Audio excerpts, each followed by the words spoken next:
Bismillahirrahmanirrahim. Assalamualaikum warahmatullahi wabarakatuh dan salam sejahtera kepada seluruh rakyat Malaysia.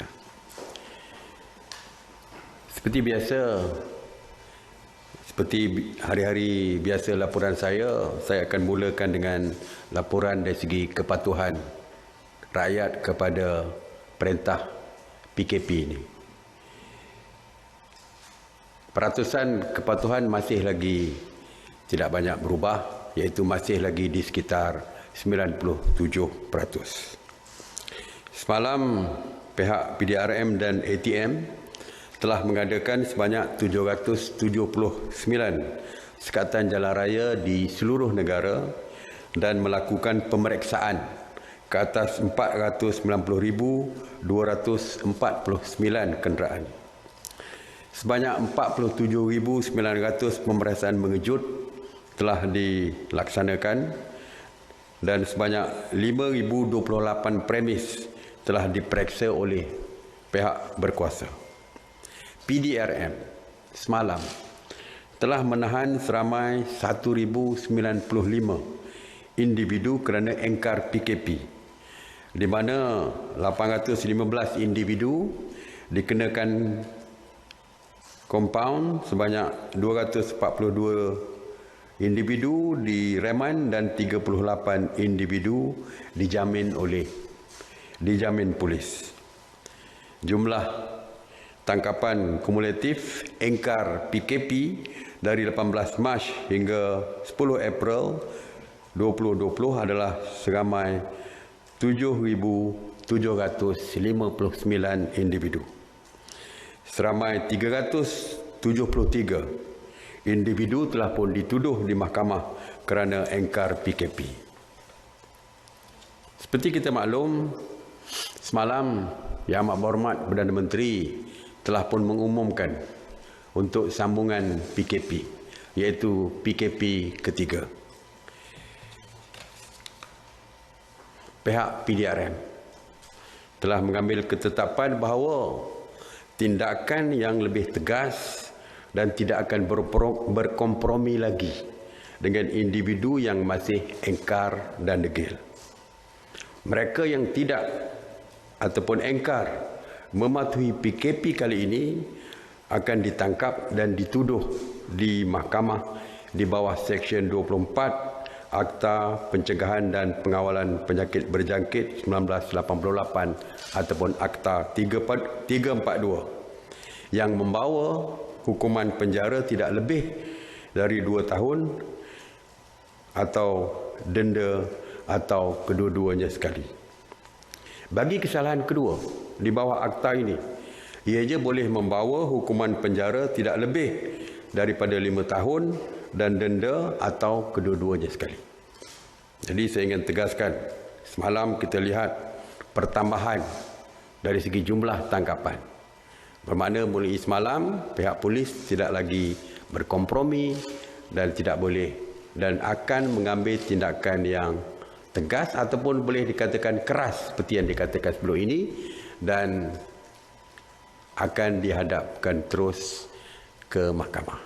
Jadi tidak ada lagi, mungkin kita tidak tahu, itu kita serahkan kepada pihak polis sama ada kompaun atau tidak, kita serahkan kepada pihak polis, tetapi yang pasti mereka akan ditangkap dan akan dituduh di mahkamah. Semalam saya ditanya tentang bagaimana ada di kalangan rakyat kita yang enggan bekerjasama dengan pihak Kementerian Kesihatan. Misalnya yang berlaku di pusat kuarantin seperti yang disebut semalam. Hari ini mesyuarat memutuskan bahawa tindakan tegas akan diambil kepada mereka, iaitu di bawah Seksyen 186 Kanun Keseksaan kerana menghalang tugas penjawat awam. Jadi menghalang tugas penjawat awam bukan saja menghalang tugas pegawai-pegawai polis, tetapi juga kepada sesiapa saja penjawat awam yang terlibat di dalam operasi kita untuk menghalang rantaian COVID-19 ini, termasuk jururawat, doktor dan sebagainya. Ingin saya maklumkan bahawa di bawah Seksyen 186 Kanun Keseksaan, kesalahan mereka boleh dihukum penjara maksimum 2 tahun dan denda sehingga RM10,000 atau kedua-duanya sekali. Dari segi pusat kuarantin,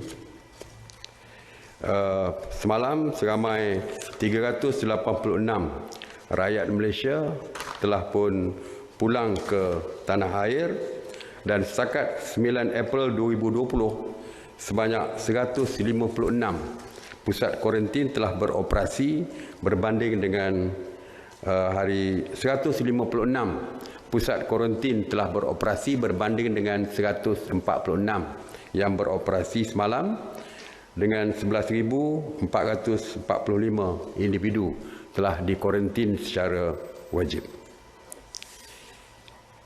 Operasi sanitasi awam. Ramai yang mempersoalkan tentang operasi sanitasi awam ataupun nyah cemar ini. Saya ingin maklumkan bahawa operasi sanitasi awam ini dikendalikan dan di bawah pengawasan Kementerian Kesihatan Malaysia dengan mengikut garis panduan Pertubuhan Kesihatan Sedunia ataupun WHO. Operasi memberikan keutamaan kepada lokaliti kes berdasarkan bilangan kes COVID-19 yang terkini. Dan kita dimaklumkan oleh Kementerian Kesihatan bahawa operasi sanitasi ataupun nyah cemar ini boleh mengurangkan penyebaran ataupun penularan virus COVID-19 ini. Saya ingin maklumkan sejak 30 Mac, operasi sanitasi awam di bawah Kementerian Perumahan dan Kerajaan Tempatan telah melaksanakan 1,291 operasi sanitasi di 85 zon, termasuk 24 zon merah dan 61 zon kuning. Antara kawasan yang disanitasi adalah 884 bangunan kerajaan, 565 tempat awam, 528 pusat perniagaan dan 107 pasaraya. Semalam saja sebanyak 166 operasi sanitasi yang meliputi 60 zon di 12 negeri, termasuklah 46 kawasan di Johor dan 26 di Pahang. Semalam sebanyak 3 PPR atau PPR Perumahan Rakyat telah dinyah cemar, menjadikan jumlah keseluruhan 37 PPR yang telah selesai disanitasi yang melibatkan 36,870 unit rumah. Tuan-tuan dan puan-puan sekalian, kita mendengar rintihan daripada rakyat kita yang terkandas di luar negara. Oleh itu, melalui kedutaan Malaysia, kedutaan kita di luar negara terus memantau rakyat kita di luar negara yang terkandas, dan usaha untuk membawa balik mereka dilaksanakan oleh Kementerian Luar Negara. Misalnya, seramai 355 rakyat kita yang berada di Algeria dan Tunisia dibawa balik dan dibiayai oleh syarikat, oleh majikan mereka. Daripada India dan Sri Lanka, seperti yang diviralkan beberapa hari lepas, seramai 51 orang sedang dalam proses untuk dibawa pulang. Begitu juga dengan daripada Mesir, seramai 285 orang rakyat kita telah pun tiba di Malaysia. manakala daripada Arab Saudi seramai 80 orang rakyat kita telah tiba dengan ditanggung oleh Arab Saudi, negara Arab Saudi. Di Turki seramai 352 rakyat kita yang terkandas dan sedang di dalam tindakan Kementerian Luar untuk membawa pulang mereka. Jadi kepada keluarga mereka yang berada di Malaysia yang minta supaya kerajaan mengambil tindakan untuk membawa pulang rakyat kita yang terkandas, proses sedang dilakukan untuk kita bawa pulang mereka. Walau bagaimanapun, kepada pelajar-pelajar kita yang berada di luar negara, seperti yang telah saya sebutkan daripada dulu, bahawa kalau boleh tinggallah di negara yang berkenaan dahulu. Ya. Tuan-tuan dan puan-puan, banyak kita baca berita-berita terutamanya dalam portal media, dalam talian, yang mengeluarkan, yang melaporkan berita yang tidak tepat dan sahih, terutamanya yang melibatkan kenyataan rasmi daripada kerajaan. Pihak kerajaan memandang serius tindakan yang dilakukan oleh mereka kerana ia mampu berita-berita tidak sahih, berita-berita tidak tepat dan diselewengkan ini mampu mengelirukan orang ramai.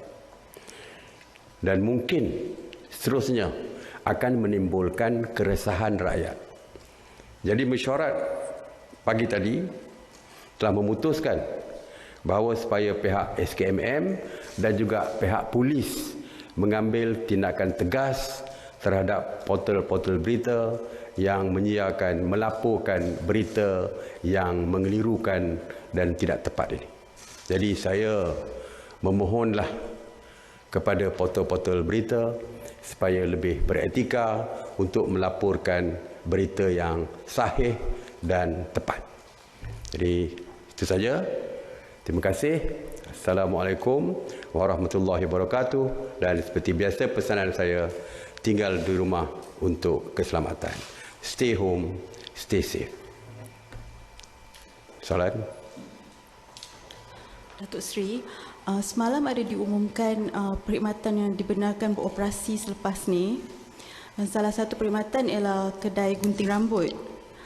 Tapi di luar negara sekarang dah banyak kluster kedai gunting. Jadi apakah kerajaan akan kaji tindakan untuk membenarkan kedai gunting? Betul. Semalam macam-macam yang berita yang keluar dan sebagainya, social media, WhatsApp group berbincang perkara yang sama. InsyaAllah saya percaya saya dimaklumkan MITI akan meneliti semua pandangan rakyat dan insyaAllah MITI akan memperhalusinya perkara ini. Ya, insyaAllah. Buat masa ini waktu operasi perniagaan terutamanya kedai makanan ditetapkan daripada 8 pagi hingga 8 malam.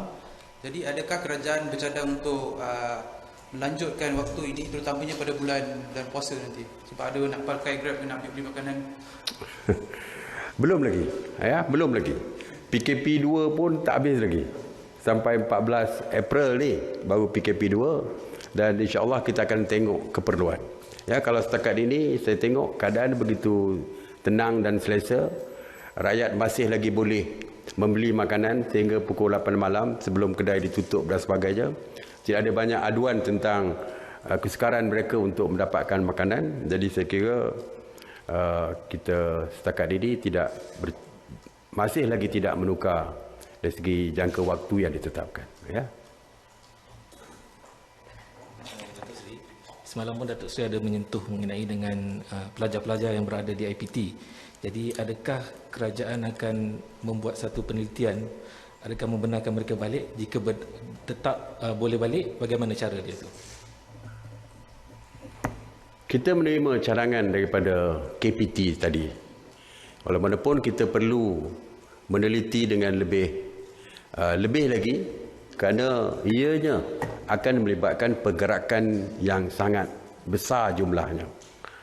Pelajar ada lebih kurang hampir 80,000 pelajar di seluruh negara, iaitu pelajar IPTA dan juga pelajar IPTS. Figures jumlah yang kita dapat adalah daripada pelajar-pelajar yang tinggal di kampus, di kolej. Tetapi tidak termasuk pelajar-pelajar yang tinggal di luar kampus, yang menyewa rumah sendiri dan sebagainya, yang keinginan mereka mungkin sama dengan pelajar yang tinggal di kampus.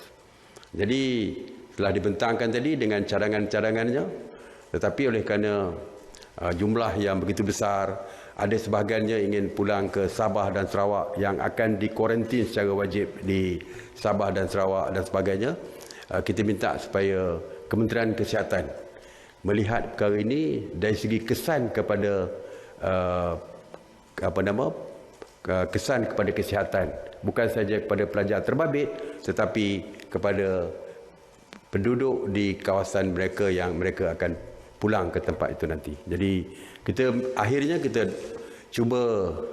kita minta Kementerian Kesihatan mengkaji perkara ini, sebab seperti yang kita maklumkan, Kementerian Kesihatan melihat bahawa sudah berlaku sedikit penurunan dari segi jumlah COVID-19 positif dan sebagainya. Jadi Kementerian Kesihatan tidak mahu perkara-perkara seperti ini boleh menjejaskan usaha mereka dan akhirnya mungkin akan jumlah akan kembali tinggi dan sebagainya. Jadi menggagalkan usaha kita yang selama ni dah sebulan duduk dalam rumah, tiba-tiba kerana perkara-perkara yang kita tidak teliti dengan halus, akhirnya kita terpaksa berada dalam rumah lebih lama daripada jangka masa yang kita telah pun berada dalam rumah. Jadi kita nak supaya PKP ni kalau boleh akhirnya ditamatkan mengikut perancangan yang dibuat oleh Kementerian Kesihatan.